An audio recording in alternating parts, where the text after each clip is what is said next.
Okey, pada tahun 2015 macam tu, saya dapat satu Google Leads lah. Saya dapat leads daripada website saya sebab masa tu saya promote saya punya business insurance dekat website. Dan bila sesiapa dia Google tentang insurance ataupun medical card, saya akan dapat nombor telefon dia dan dia akan minta saya call untuk set appointment dan kita akan jumpa dan dia akan saya terangkan one by one apa yang dia tanya semua. Dan waktu tu soalnya itulah selalu caranya macam mana saya dapat klien. Dan pada satu hari saya dapatlah seorang ni, dia nak ambil medical card daripada saya lah. Jadi dia yang cari saya. So alhamdulillah rezeki saya pun terus call dan terus set appointment. Alhamdulillah semuanya mudah. Masa saya call dia cakap jumpa dekat My Town dekat Ceras. Dan saya pun fikir okey lah, jumpa dekat mall, ada aircon, dan tempat pun kita tak jumpa kat tempat makan tapi kita jumpa kat tempat minum. Saya tanya dia kerja apa dan dia kata dia kerja sebagai optometris. So saya pun fikir macam okey lah, kerja bagus, kerja dekat tempat mall, ada aircon, rasa macam genuine lah. So saya pun pergi untuk berjumpa. Saya agree untuk jumpa dia dekat My Town Ceras. Jadi tak adalah risiko macam kena tipu ke ataupun dia saja set appointment untuk saya belanja makan ke. Sebab banyak kan kita dengar dekat Facebook, diorang kata diorang saja je set appointment dengan ejen takaful ke, ejen real estate ke, unit trust ke, nak minta diorang belanja makan tapi last-last tak sign up pun. Semua benda ni saya ambil kira masa tu tahun 2015 sebab kita kena tahu kan benda-benda ni sebelum kita jumpa stranger. So tiba di hari appointment tu, kita jumpa dekat satu kedai kopi dekat My Town Ceras tu. Dan saya sampai awal sebab tips dia untuk tak nak kena tipu ataupun possibility of pergi kan, dah present semua dan sebagainya, belanja orang makan tapi tak close, rugi lah kan. Jadi tips dia adalah sampai awal dan order dulu air masing-masing. Jadi saya pun sampai awal dalam setengah jam macam tu. Saya sampai, lepas tu saya call tapi tak angkat. Saya WhatsApp pun dia tak reply. Jadi saya pun rasa macam alamak, kena tipu lagi ke? Saya dah jauh ni sampai ke Ceras. Bagi saya Ceras tu a bit jauh lah masa tu kan, especially kalau pergi sana lepas tu tak close ataupun tak ada tujuan apa-apa, rasa membazir minyak dan masa lah. Jadi saya pun buat-buat lah, pergi jalan-jalan tengok barang dulu dan sebagainya. Elok-elok lepas tu, dalam 10 minit lepas tu, alhamdulillah dia call, dia WhatsApp ke dia call tak ingat, tapi dia kata sorry tak angkat sebab tadi dalam toilet, sebab dia rasa tak sihat dia kata. So saya pun kata okey lah, alhamdulillah kan, saya dah sampai dekat kedai kopi ni, jom datanglah jumpa. Lepas tu dia kata okey 5 minit saya sampai sana. Dan betul 5 minit lepas tu dia sampai dan saya berjumpa dengan dia. Saya present daripada A to Z berkenaan medical card, berkenaan pampasan kematian. Dua ni je dia nak tahu, dia kata. Dan saya present dan semuanya okey saja, alhamdulillah. Dia pun kata okey dan dia setuju untuk ambil plan medical.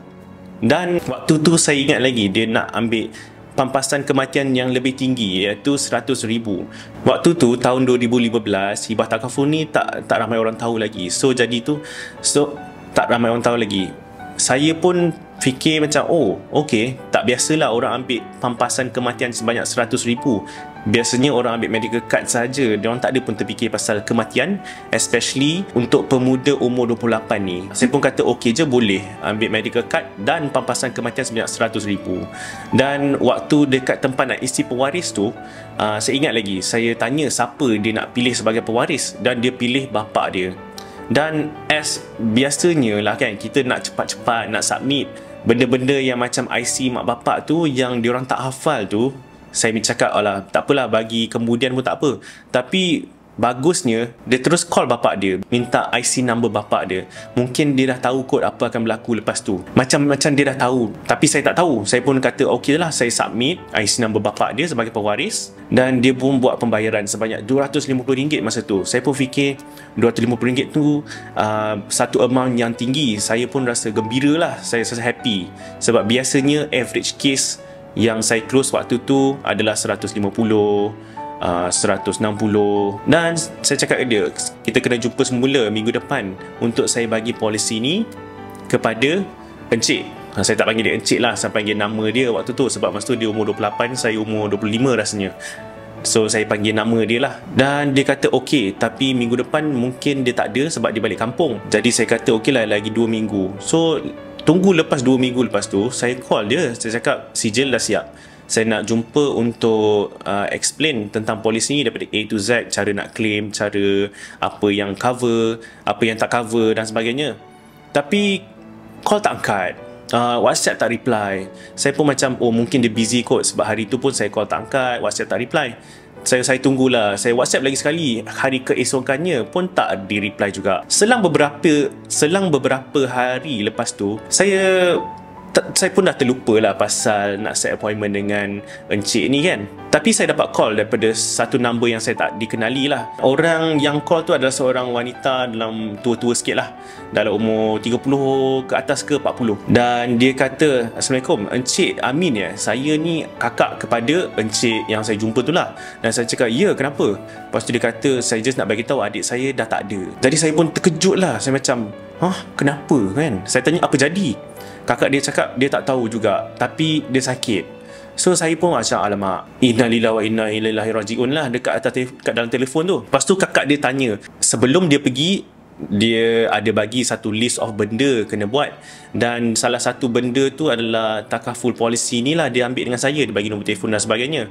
Dan dia tanya macam mana nak claim pampasan kematian. So saya pun macam risau, sebab saya risau bukan tak dapat claim, saya risau tentang pewaris tu, dia letak ke tak IC, saya tak ingat. Tapi cek betul, okey dia dah letak, semua dah selesai. Sebab kalau tak letak pewaris memang masalah besar. Tapi sebenarnya masalahnya bukan dekat IC tu, masalahnya dekat tempat lain. Saya cakap kat kakak dia, ini cara macam mana nak submit pampasan kematian, kena ambil report sebab dia sakit dan dia meninggal dunia sebab sakit kan. So jadi syarikat nak tahu sakitnya sakit apa. Jadi dia isi borang claim kematian tu, lepas tu dia dapatkan semua report yang berkaitan. Dan lepas sebulan lepas tu, kakak dia bagi tahu saya dia dah dapat report dan dia terus submit dekat office dekat Sandakan rasanya, sebab masa tu dia dekat Sabah kan. Dan saya pun tak tengok report tu. Tiba-tiba lepas 2 hari lepas dia submit, tak lama pun saya dapat call daripada pihak syarikat takaful saya. Dia kata, Assalamualaikum Encik Amin, saya nak bagi tahu ni tentang klien Encik Amin yang meninggal dunia hari tu.